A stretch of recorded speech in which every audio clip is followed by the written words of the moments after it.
welcome to another ASMR coding video. You see I already set up an environment down here with my virtual environment and pip and some packages. I got a notebook started, and I also have a folder with data because we're doing some preparation for machine learning once again, and we're doing this competition from Kaggle, or we will probably not do the full competition, but you can find the dataset on Kaggle, and it's the binary prediction of smoker status using biosignals, and that's a playground series. And what this means is that this is artificially created data. They're using the smoker status prediction dataset, but they have generated synthetic data off of it with a deep learning model to differentiate it, to create a new dataset for this challenge. Let's do a quick overview. So we have 24 columns. One of them is the ID, which is not interesting, so to say, and one of them is the prediction parameter, which is smoking. So you see that we have the age of the person, and they already give us this nice overview. You also get the height, weight, waist measurement, eyesight, information about hearing, systolic, I don't even know what that is, but their blood sugar, cholesterol, triglyceride, med student, please help me out here, and other measurements of the patient, and then finally if they are smoking or not smoking. And you get a training dataset, then you get a testing dataset where you have to predict on, and then they give you what the sample submission could look like. So you see here that this started 9 days ago, and the goal is to use a binary classification to predict the smoking status. And you see that the submissions are evaluated by the area under the ROC curve between the predicted probability and the actual observed target. Alright, with that being said, let's jump into our notebook here.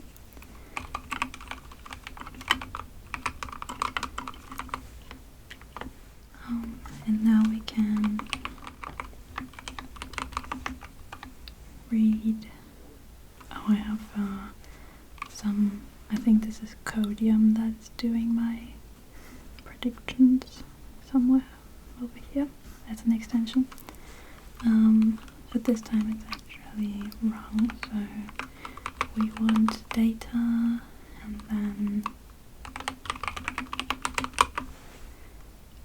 rain.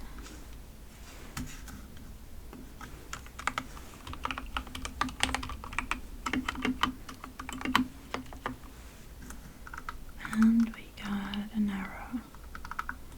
Oh, I forgot the dot, of course. In this folder, then data, not in the root directory. I think C4 would also be nice.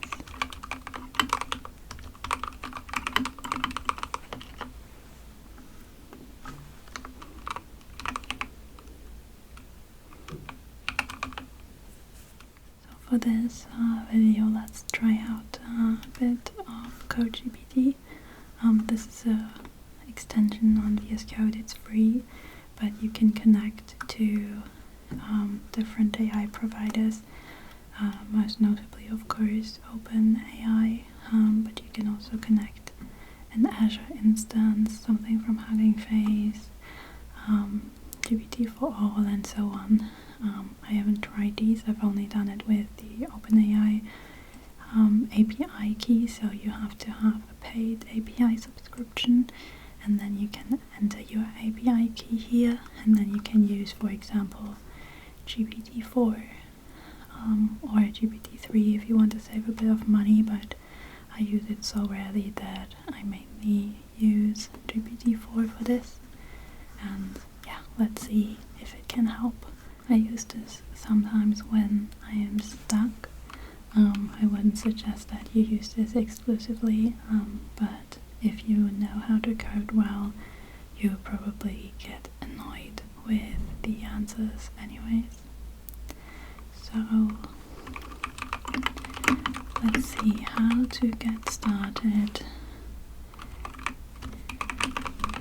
investigating a new data set, and let's make it specific and ask from Kaggle. I think this can somehow read some of the code, but I haven't figured out how it interacts with notebook cells. I think you have to like select code and stuff, but like I can only select code in one cell, so I will just give it some additional information and say I already have it downloaded and read it using pandas read CSV.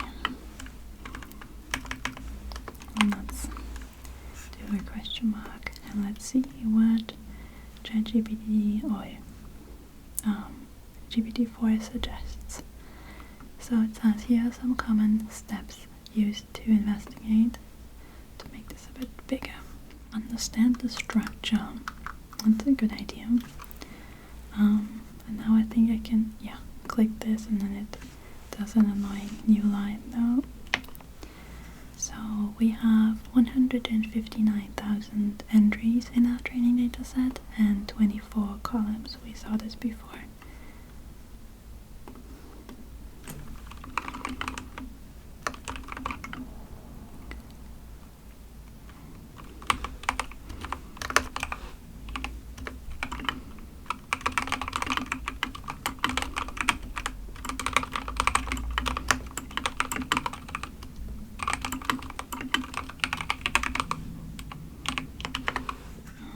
Next we look at the first few rows. That's also pretty good. I think I would like display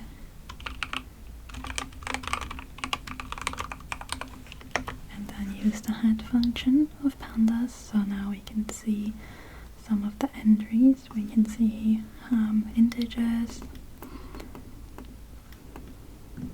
I think we can pass, wait, how does this work? We can pass, wait, I'm skipping ahead again. So we have the ID here, and we see we also have like a row index from pandas, and I think we can tell it when reading it that we want the ID to be the index. So index column, see, it already knows what I want to do. So the index column would be ID. See if this works or if the AI suggested. Yeah, and now you can see we only have one ID at the front. Sometimes this can be useful, sometimes it can make things weird because now this isn't a normal column anymore, but the index, just something to be aware of. So we have seen the first view column, but the annoying thing with this view is that it does this ... in the middle, this ellipsis I think it's called, and you can't see everything, so there might be different data types in there that we can't see like this, so that's not as cool. So then it also suggests that we look at, has it just stopped generating in the middle of it? That's weird.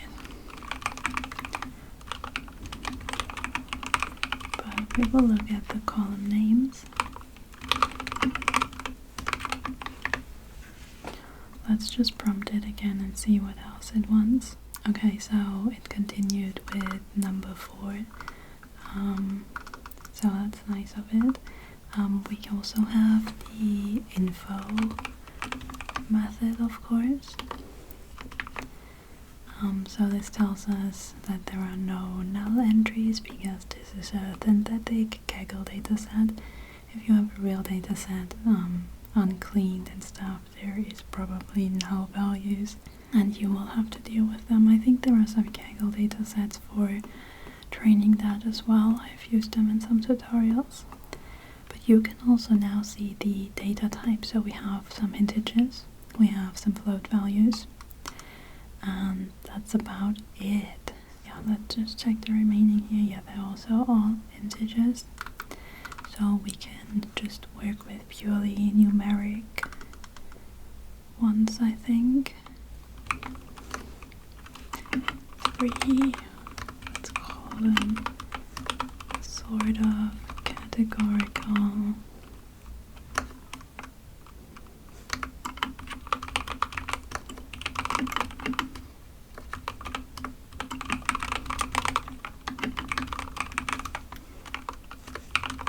Hearing left, hearing right, and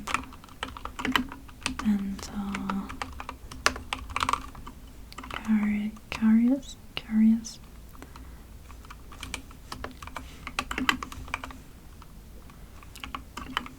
Alright, so missing values, we already saw that there is non-null, so we can skip this. Then we also have the describe method, and that gives you the count, which will be the same for all of them because none are missing. And then you get the mean, so they are on average 44 years old. The youngest is 20 and the oldest is 85. On average there are one... Do we have gender in here? I don't think we do. On average they are 1 meter and 65 centimeters, which is fairly small, which is why I wanted to check if there are a lot of women in here. Then this eyesight is apparently measured in like 0.1s, so it starts at 0.1 and goes up to 9.9. Same for the right one. They also have the same distribution. I think they are already mean centered here, the measurements. I'm not sure what the hearing is, honestly. Should probably look at this.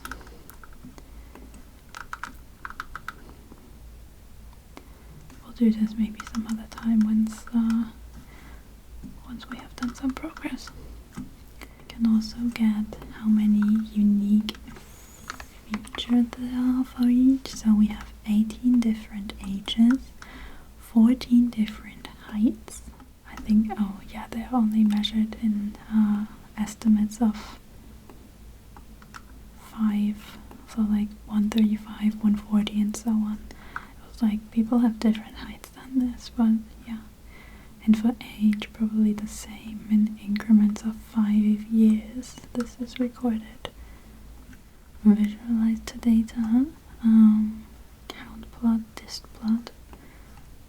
Yeah, you know what, that's fine. But I want my imports to be up here. I already have Seaborn, so I don't need to import this again.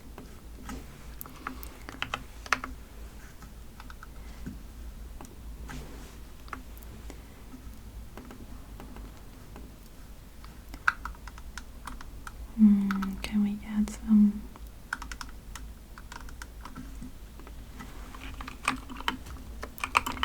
How can I plot?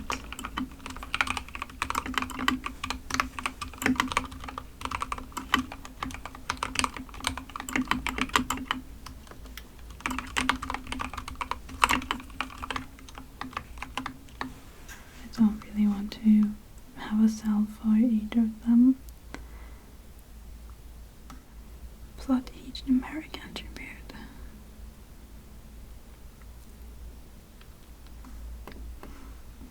Okay.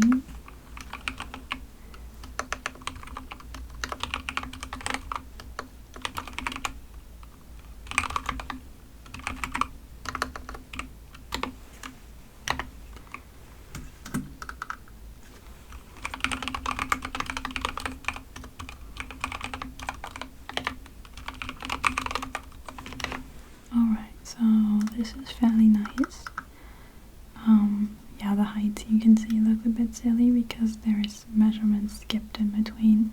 They only do every 5 centimeters. But yeah, we can see quite a bit here, and then the categorical, they do value counts. Yeah, I don't think we need to do this because they're categorical but numerical. Okay, so for a data exploration, I would say ChatGPT is actually doing a good job. Now it's important to note that I have of course seen all these methods and could like validate if they're good, so yeah, it does not beat experience to like know and interpret what it outputs. So let's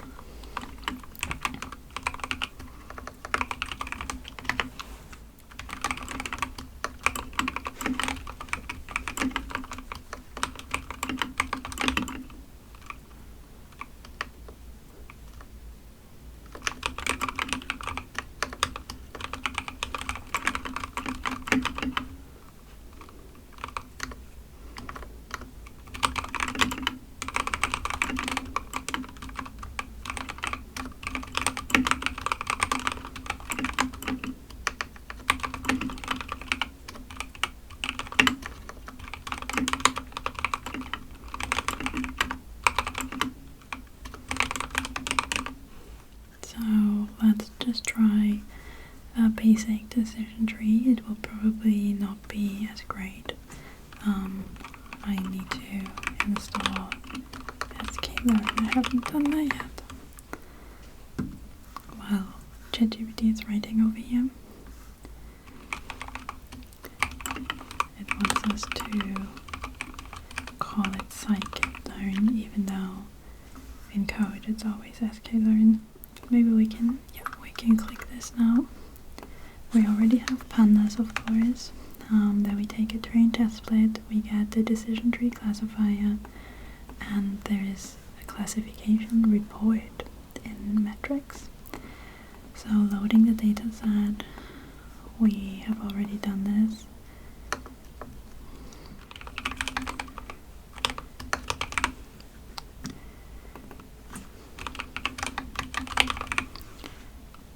So this will be smoking, and here we will drop smoking, and then this will be X-train and Y. Oh, this will not be train. Let's call it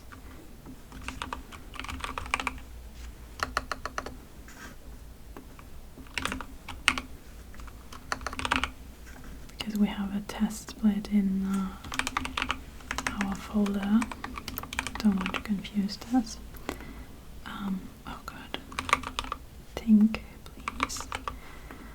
Alright, splits. I don't need this comment. That's assuming. Okay, that's a good information because you need to replace this with the correct label as I just did. To create a decision tree classifier, yes, don't need this comment. Alright, we predict on the validation data. I think like there's code to get automatic cross-validation too, but we'll do it like this for now. Print a This is an excellent example of a comment that is completely useless and you should not have in your code, because print a classification report when the code line says print and classification report.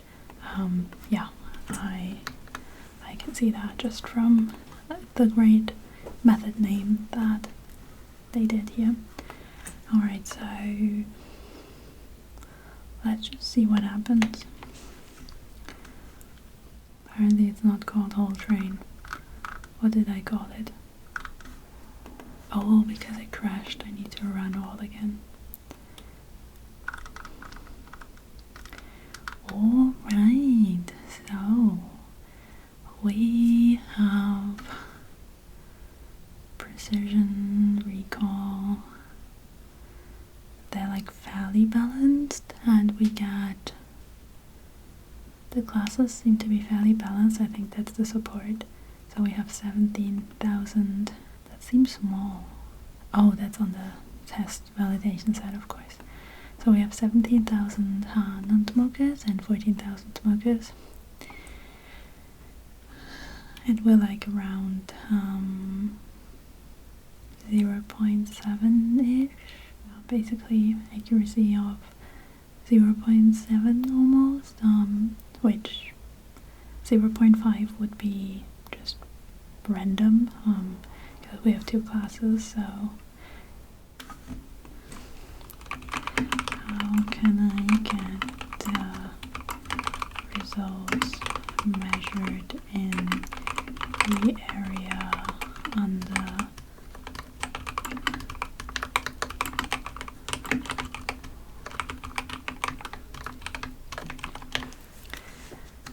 because that is the measurement that people on Kaggle use.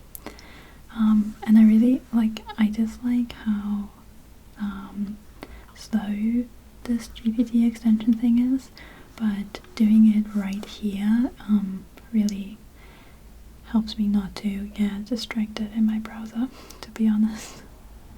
So this is pretty nice. I mean, I can just Google and get the results from Stack Overflow and stuff, but then I'm in the browser and then I open my YouTube and then I open whatever else, and that always ends up in disaster, so this helps me stay on track. In order to measure the performance in the ROC curve, receiver operating characteristic, the ROC-ALG score function can be used. Add these lines at the end of the previous code. So from metrics we get the ROC-ALG score. We need to not just predict the labels, we need to predict the probabilities.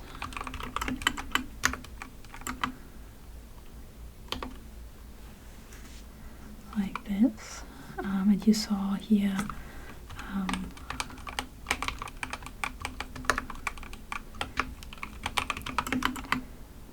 this, that's not GPT, that's the Codium. You can see it down here, that's how it's written, you can search for that. That is actually free if you're not a company. And yeah, that does the predictions, and it already does the predict probability function, and as opposed to the ChatGPT prediction here where it still says test, this has seen that I renamed this to validation, so I will probably want to use this on the validation dataset. Don't know what this is, I don't want to do this.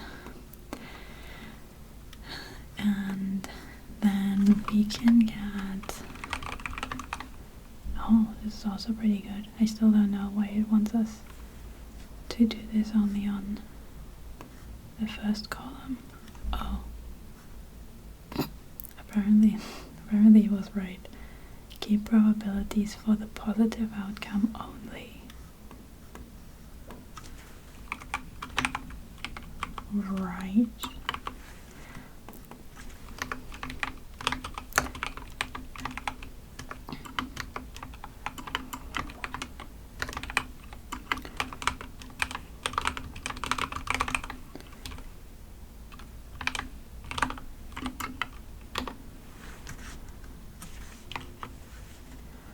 Alright, and this gives us also 6.9, and we can see on the leaderboard that the good results are way over 0.8, which is not surprising because we just used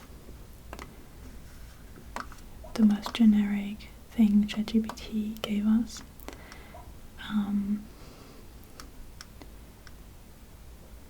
Where is there's the benchmark thing somewhere. Well, you see that some people have 0.5, that's what I meant. That's basically the worst that you can get, because that's completely random for 2. That's also where the sample submission is. So yeah, you can see that there is quite a lot left to do, but this is some basic model that we can use, and I will probably keep working on this in the coming weeks, and maybe you will see some of this as well. There's like some hyperparameter optimization you can do here. You see this has like quite a lot of different parameters and stuff, and of course a decision tree is not the only model that exists. But yeah, I will end this episode for today, and yeah, if you are interested in seeing more of this challenge, or maybe a specific model that you would like me to try, and you're one of the early commenters, then you might be in luck. I will also probably keep testing like GPT, because I heard that there is a lot of people that are curious, like, what can you do with ChatGPT, what can you do? And I think this is a good place to test this. Like, okay, so we have a model, but it's not good. What do we do to make it better? Does it give you good suggestions, and what sort of questions do you need to ask it? I think this might be helpful to some. So some people might be scared how much this costs and stuff, and you can see that today these few thingies only cost me $0.12, so like 12 cents. So that's really like not that crazy. Like, even if you would use it all day, you would not be charged excessive amounts. This is very transparent here. You can always check, and you can have a limit, and then it will not bill you more, so that's quite nice. But of course, if you want to use open source instead, go ahead. I'm just trying to like be transparent about how much this costs. So thank you so much for watching, and I'll see you in the next one. Bye.